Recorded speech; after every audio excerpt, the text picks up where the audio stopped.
Here's the recipe for making delicious walnut pesto linguine, which is a great example of how we can incorporate ingredients from the Italian territory into richly flavored and enveloping dishes. Ingredients: 320 grams of linguine, 100 grams of shelled walnuts, 50 grams of grated Parmesan cheese, 1 clove of garlic, a few leaves of fresh marjoram, optional, 80 milliliters of extra virgin olive oil, salt and black pepper to taste, pasta cooking water to taste. First, bring a pot of salted water to a boil for cooking the linguine. Meanwhile, prepare the walnut pesto.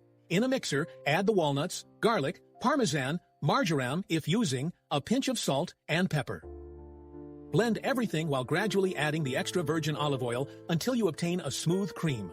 If the mixture is too thick, don't worry, because you can later add some pasta cooking water. When the water boils, cook the linguine, following the time indicated on the package to achieve al dente pasta. Drain the linguine, preserving some cooking water, and transfer them to a large bowl. Add the walnut pesto to the linguine and mix gently.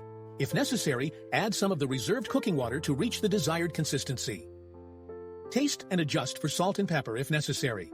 Serve your walnut pesto linguine immediately, garnishing with some whole or crushed walnuts for a crunchy touch. Walnut pesto is a variation of the better-known Genovese pesto and represents one of the many treasures of Ligurian cuisine. It's possible to find variants of this sauce in different Italian regions, sometimes enriched with cream or gorgonzola for an even more enveloping flavor. To stay updated on new delicious recipes, subscribe to our channel and don't forget to visit our website.